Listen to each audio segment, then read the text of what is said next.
is makeover time. I know. Check out this puppy. I love it so much. It is pretty posh, hey? Yeah. And this is the first shop we went into. I know. How posh is the perfect word for this, actually. I know, look at the crowns. There's crowns, there's embellishments. So where did we get this one from again? Okay. Sticker says sold to Denise. It does. We got this one from the Lifeline store in Cardiff. Yes, so a Lifeline store in Newcastle, and not a massive big one, just a random little Lifeline store. Yep, and it was in the window and we loved it, and it was $280. You can't beat that. No, and just imagine who would have owned it. Imagine the stories it has. I wonder if someone sipped sherry on it. Yeah, totally. Or champagne in a skirt. Neither of us are wearing skirts today. We'll have to do that. Someone sipped sherry in a skirt. We'll have to do it on the after. And speaking of afters, it needs a bit of love. It does. It does. Yeah. So we're aiming to have this at your rose farm on the veranda, undercover, right? And it certainly needs some love. But in saying that, I don't want to tear its story from it.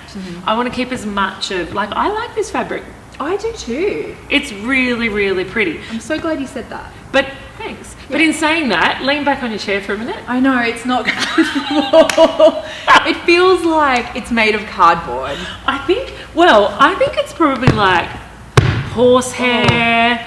I reckon horsehair, animal hair. Oh, don't say that. Well, it is, I think, without doubt, because it's really heavy.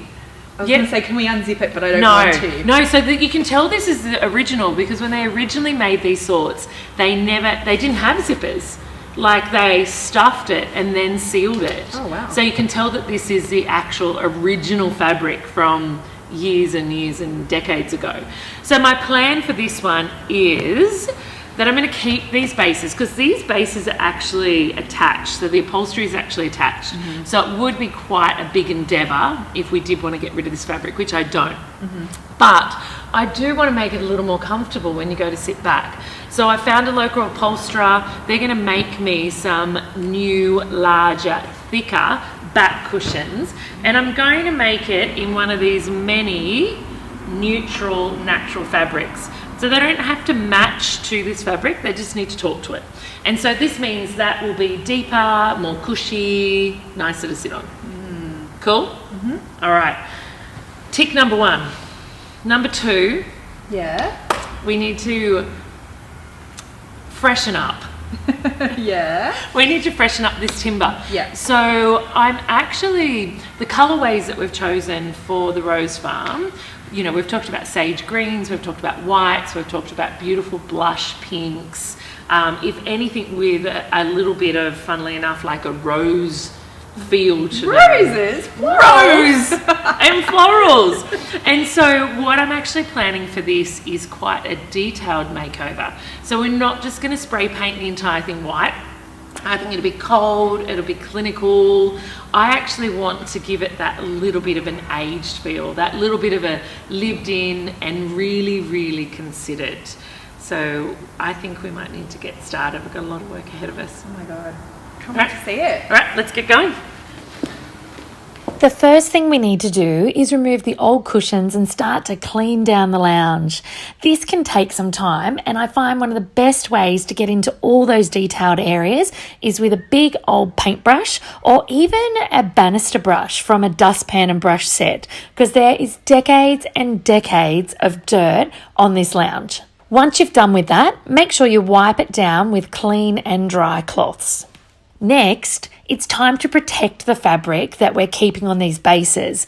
I want to do this before I start to sand down the timbers to avoid getting more and more layers of dust and dirt into this beautiful fabric. So what I'm going to do is use some simple plastic drop sheets. You can get them from nearly any one of your paint shops. And then tape up the edges along the plastic, right along the edge of the fabric. So then I can paint straight up to it. And then we begin the sand. We're not just sanding back the finish here, we're sanding back years of gunk and grime and debris.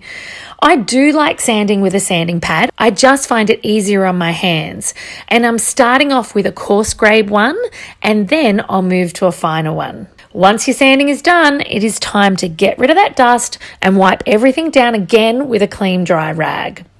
All right, I don't know about you, I'm dirty. I'm dusty. Yeah, we've sanded, we've gotten rid of the dust, we've taken a little bit of sheen off. Now it's time for the colour. Are you ready? Yeah. Just to make sure it's a little bit similar to what I think it is. So these paints are super cool in that we don't have to full on undercoat them. They're a Porter's paint from your local Bristol store. Show me. I love it. Isn't she pretty? Yeah, it's very pretty. It's very subtle. I thought I saw pink somewhere and I was like, oh, how pink is pink? No, that's beautiful. It's a really pretty pink. It's gorgeous. And so she's going to look quite pretty.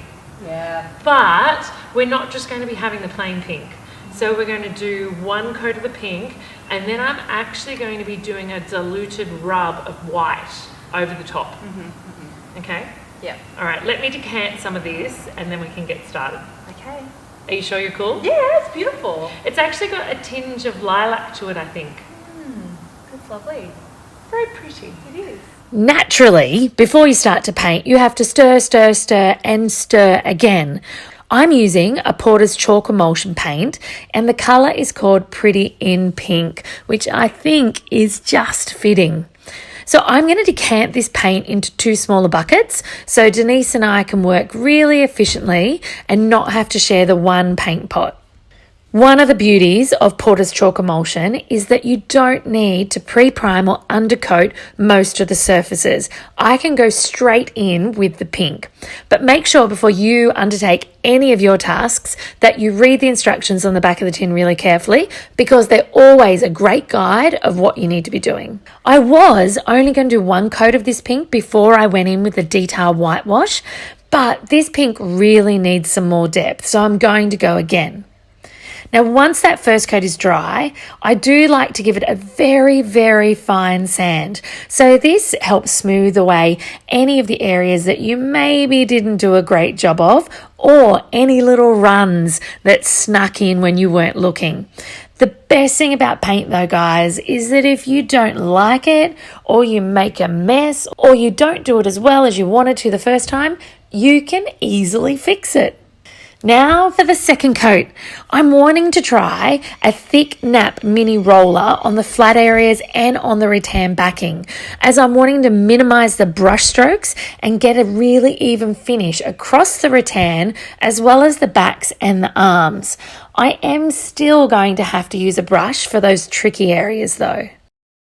Now the last step is a whitewash. We're not going to be doing this over the entire lounge, just over the detailed areas, so that a contrasting colour or a contrasting wash can sit into the gorgeous ornate detailing and crowns and flowers that are on the arms as well as the back of the lounge. Now to make this wash up, I simply used a Porter's paint in white, a chalk emulsion as well, and I watered it down 50-50. Dipped the rag in, wiped it onto the areas where there were carvings and grooves and details, and gently wiped off over the top. So the wash was left to settle into the detail and mean that it was a little more proud and a little more obvious.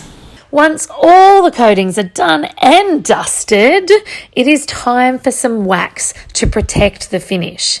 I'm using the Porter's stucco wax and a wax brush to apply it. It's as simple as brushing it on and rubbing it off. Now, don't rub too hard. You shouldn't be working up a sweat. It's more like a light buff. This lounge is truly a great example of how so many of the things around us can go from weathered to wonderful with some effort, know-how, and inspiration. Thanks for joining me. Did you know I wrote a book all about renovating to create wealth and freedom in your life? I've added the link below in the description for you. Enjoy.